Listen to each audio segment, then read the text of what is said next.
So dudes, it's your boy Tuhu. Recently I had a guy ask me in my stream if I was gonna play this game that Mtashed said he was working on, an upcoming game called Godforge. I knew that Mtashed had made a video about it before on his YouTube channel, but I didn't watch it then, so I decided to go check it out now that some of my own chats brought it up to me. And after watching that and a demo video for Godforge that the developers of the game put out on their own YouTube channel, I have a few things to say about him, or to put it more bluntly, I'm gonna talk a whole bunch of shit about the game, and more specifically, Mtashed's involvement with it. First, I should clarify right now that I don't know Mtashed personally or anything, right? I never even talked to the guy.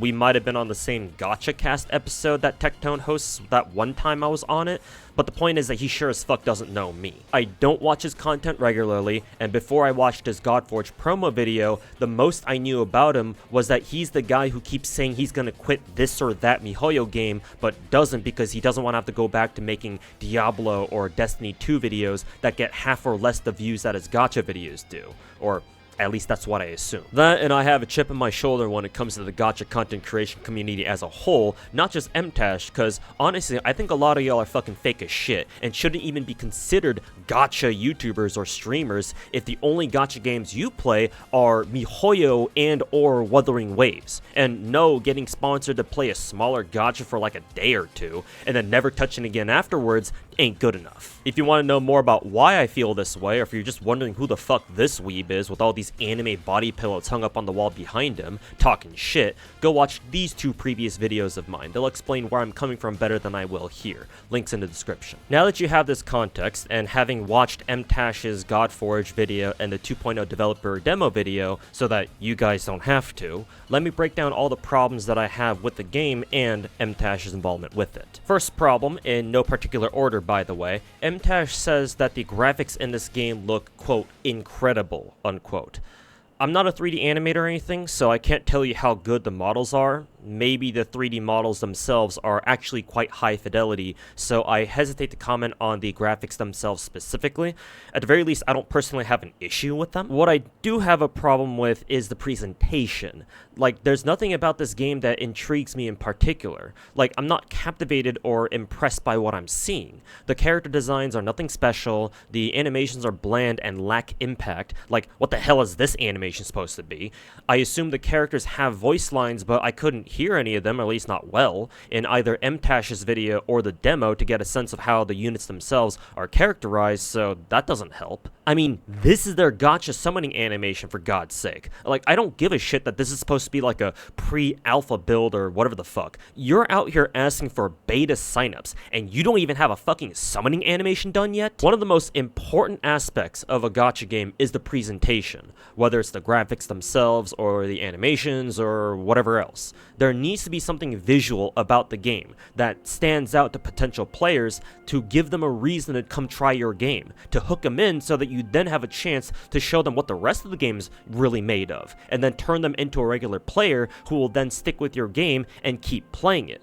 At least for a while. But judging from what I've seen so far, Godforge doesn't really have much of that visual hook that I'm looking for. I guess maybe the only thing that I can think of is its whole aesthetic. Like, if you're a big fan of ancient mythologies from around the world and seeing them all together in the same universe and interacting with each other, but you're not a filthy weeb or anything, and you prefer a more, let's just say, Western art style, then maybe you'd give this game a try. And even if the graphics were what people consider to be good, that doesn't mean shit to me, because the game itself looks boring. Again, it doesn't give me a compelling enough reason for me to go try it. So at the end of the day, why would I bother with this game when I already play a game like Honkai Star Rail? Speaking of Star Rail, the second problem that I have is with the gameplay itself, and I'm going off of the gameplay that was in, like I said earlier, the Godforge 2.0 demo video that the Fateless devs themselves put up on their YouTube channel. The best way that I can describe this is Raid Shadow Legends had an unwanted bastard child with Star Rail, and this is what you get. You have the raid aesthetic or art style that's combined with the Star Rail UI. The turn order is in the top left, your character icons that display their health and other information along the bottom left, the third person over the shoulder camera angle for your units,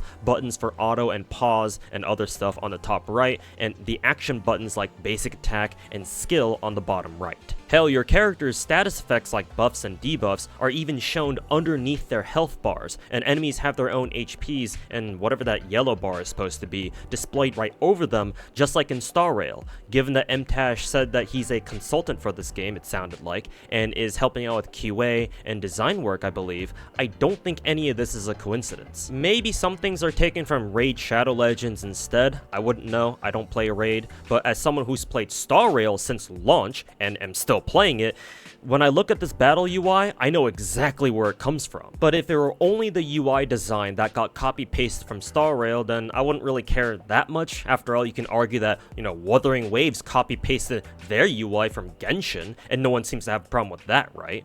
No, what makes this an actual problem for me is that it really looks like they just straight up copied Star Rail's core gameplay too. Every character in this game looks like they have a basic attack, skill, and ultimate. They also have a faction they belong to, an element, or whatever the equivalent of that is in this game, and a class. Your teams have 4 characters who fight one by one when their turn comes up, and they can only use either their basic or skill unless they have their ultimate, in which case it seems like they can pop it whenever they want.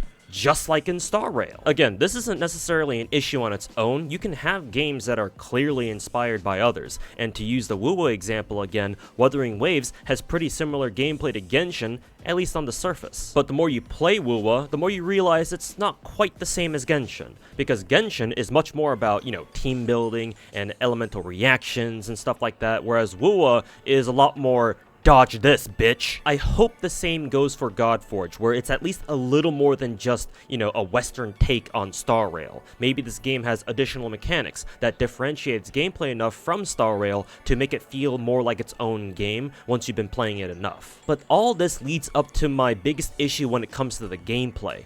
It's using Star Rail as its inspiration. Of all the games it could have copied its gameplay from, for whatever godforsaken reason, they chose Star Rail.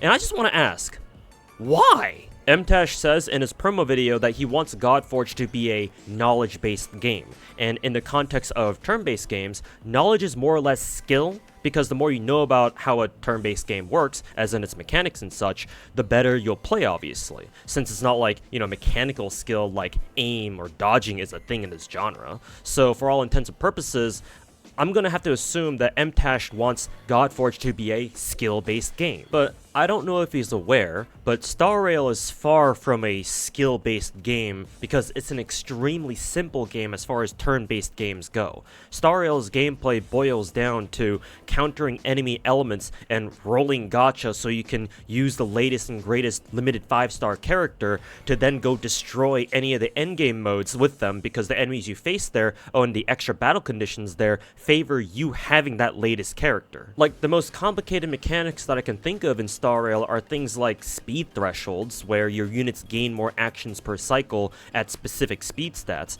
and Yunli's ult, which surprisingly requires you to have pretty extensive knowledge of enemy attacks and good situational awareness so you don't end up wasting it and having it do a lot less damage because Yunli didn't parry an enemy attack properly. And no, before you ask, I don't think zero cycling in Star Rail is all that impressive because all they boil down to are Eidolons and luck-sacking the fuck out of your relics. Go try doing an FGO TA and then we'll talk. So if Star Rail is a very simple game mechanically, and Godforge is basing its gameplay on that, how skill-based is Godforge gonna be exactly? Again, I assume that the developers will add more mechanics to differentiate its gameplay from Star Rail at least a little bit, but I have some very real doubts at the moment as to how much knowledge you'll really need to have to play this game. And to make matters worse, Mtashed also said that Godforge will have PvP, and it seems like he wants it, or at least a part of it, to be as fair and balanced as possible, where gear and whaling for gacha characters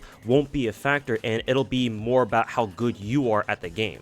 And that sounds good and all, sure, But if Godforge ends up not being that much more mechanically dense than Star Rail is, then again, how much skill is there really gonna be? I also question his credentials when it comes to the kind of work that he's done for Godforge. In his video, Mtashed says that he's consulted on things like clan boss design, PvP, and monetization. And after seeing the actual gameplay, it's quite easy to assume that he also probably told the Fateless devs to go look at Star Rail for some inspiration. But how much does he know about these things really? Like, some gameplay aspects I'm sure he knows a thing or two about, like boss fight design perhaps, since he comes from a Diablo and Destiny background, judging from his previous non-gacha content, so I won't judge him there. But PvP? If you want to design a gacha PvP, then I would hope that you have extensive experience playing other gachas that have PvP to understand what makes them work or not, because a PvP experience in a gacha game is quite a bit different than what you'll find in other normal games. And again, looking at his YouTube content, I don't see very many non-MiHoYo gachas that he's made videos for that weren't, sponsored videos most likely. In my eyes, he's just another generic gacha content creator who rode the initial Genshin popularity wave back in 2020 and still makes his daily bread from MiHoYo games, and that's it. And given that I've been told that he doesn't even like gacha games all that much, he doesn't particularly strike me as the kind of dude who plays other gacha games off camera. I know very little about game development, and usually I don't, go out of my way to criticize someone in a field that I don't feel qualified to speak in. But in this case, I would like to think that if you're being hired as a consultant for something, you should at least have a lot of experience in regards to the field that the project you're working on is in. Maybe Mtashed has a lot of experience in some areas that the Fateless devs find very valuable, and all credit to him if that's the case. And I actually fully agree with what Mtashed says in his video about how gacha games need to be played as actual games, that playing the game itself needs to be treated as a priority, so I think he's at least got the right mindset to work on Godforge. But considering the game they're working on is a gacha, and gacha games are quite a bit different from normal games, I would expect Mtashed to also have a lot of experience with gacha games specifically. But at the moment, with what I know about him and what I've seen, I don't think he does. And perhaps my biggest problem with Mtashed's video is this: he doesn't call Godforge a gacha. Not once in his entire video does he label it as a gacha game. The wording he specifically uses to describe it is a hero collector turn-based RPG. It is a turn-based RPG. It is a hero collector. There's lots of gear. There's lots of factions. It is a game that is essentially next-gen Raid Shadow Legends, if you want to call it that. Or something like that. And because I watched this video first, before looking at the developer gameplay video, I was like, okay, I assume Godforge isn't a gacha then, given that Mtashed apparently doesn't like gachas that much, so why would he work on one, right? But lo and behold, this developer gameplay video clearly shows a gacha screen. They even show their unfinished summoning animation, which hopefully they've got one now that's actually finished, so clearly Godforge is a gacha game. So then why the fuck did Mtashed not just call it that in his video?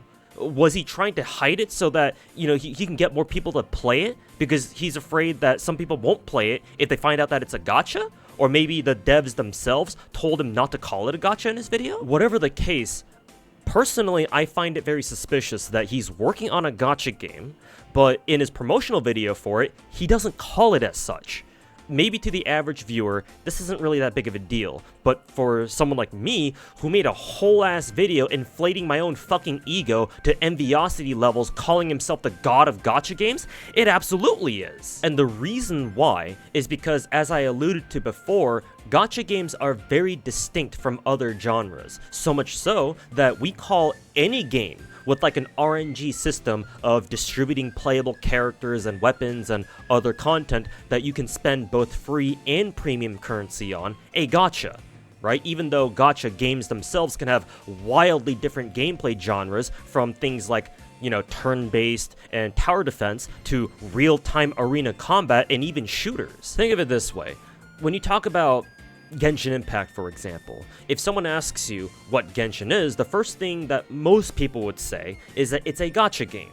Most people wouldn't call it an open world action RPG as like the first thing that comes to mind, right? Maybe as the second thing to describe what kind of gacha game it is, but certainly not the first.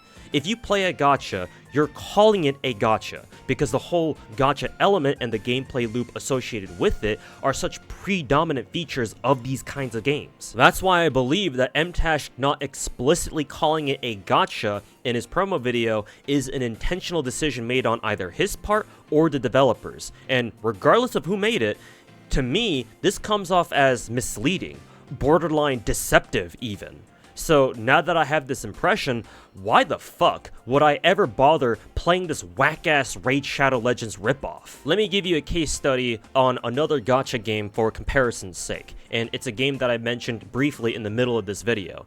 This game is called FGO, or Fate Grand Order for short. This is the very first gacha game I ever played, and it's what got me into gacha games as a whole back in 2017. FGO, like Star Rail, is also a turn-based game, but unlike in Star Rail, there are a lot of mechanics that you have to keep track of if you want to play it optimally. In Star Rail, attacking is pretty simple. When it's your character's turn, you can either select a basic attack or a skill, and when they have their ultimate ready, you can use it at any time so long as that character isn't immobilized somehow, or if it's not currently an enemy's turn. In FGO, on the other hand, your characters, called servants, attack when you select 3 cards out of the 5 that you're dealt at the start of your turn on the bottom right of your screen.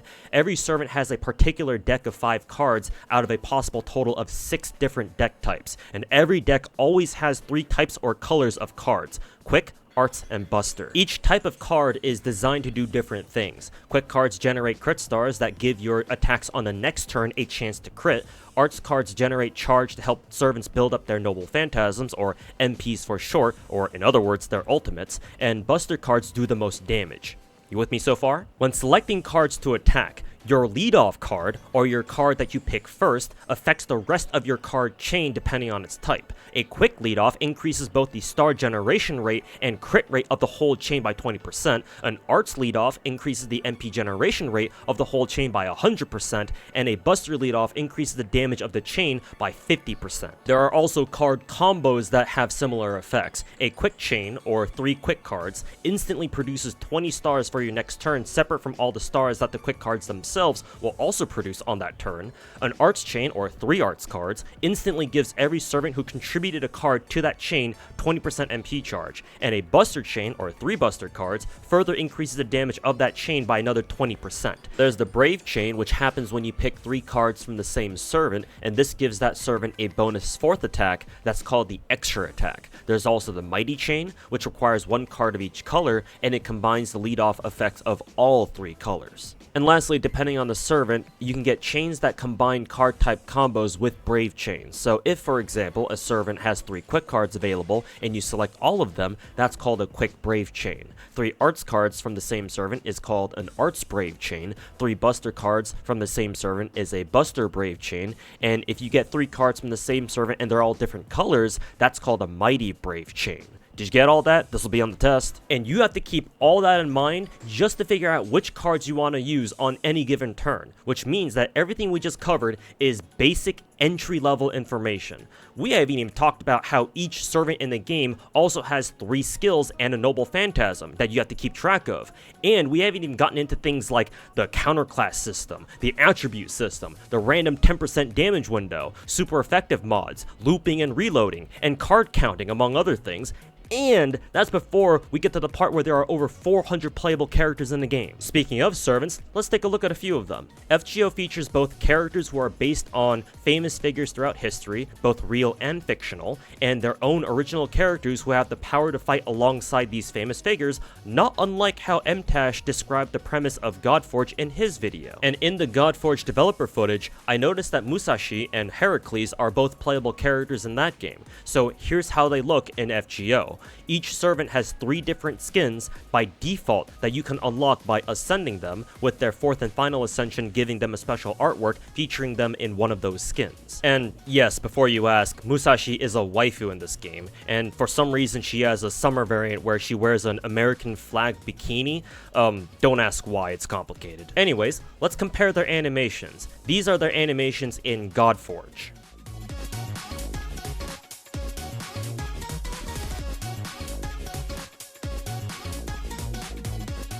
And these are their animations in FGO. 南天満台自在天神運命をもって諸悪を断つ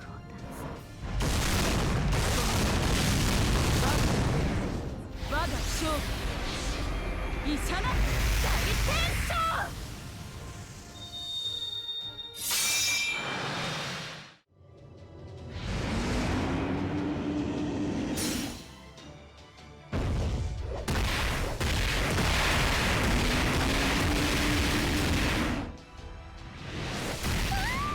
Even if you don't like the anime aesthetic that FGO has, I think there's no question that the animations in FGO are much more impactful than anything you'll see in Godforge so far. Also, Godforge's character design is pretty generic to me when I'm used to seeing shit like this. Let me end the video by saying this, right? I'm sure Fateless and Mtashed 2, for that matter, have worked hard on Godforge. Even if I know nothing about game development, I do know that it's not easy, especially these days. But what I do know is Gacha, and unlike Mtashed, I have a lot of experience, perhaps a little too much, with it. I've played lots of different gacha games, I still play most of them that I picked up over the years, and most of all, I actually like playing them, instead of bitching about how I'm about to quit one every other goddamn week. I'm not saying that the Fateless devs should have hired me instead of Mtashed or anything. Again, I'm sure that they had the reasons for bringing him on board, and it's not like Mtashed doesn't know anything about gacha. He has been playing MiHoYo games for the past 3 years, even if it's just on and off, and that's not nothing. But what I am saying is that if the developers of Godforge truly care about giving their game the best chance of success, they should consider looking for another consultant or two who have some actual gacha experience and not just Honkai Star Rail. Oh, and also, have him call it a gacha game next time, because that's a pretty important detail y'all left out. And that'll do it for my rant about Mtashed and his involvement in Godforge. If you liked what I had to say here, make sure to like the video and subscribe. I have more videos like this on the channel, and more to come. I got a Patreon in case you want to see your name show up at the end of these videos, and I also dual stream to both YouTube and Twitch, twitch.tv/ToadSniper98. So, stop by if you want to talk about anything gacha related. Thanks for watching, be cool y'all, and see you in the next one.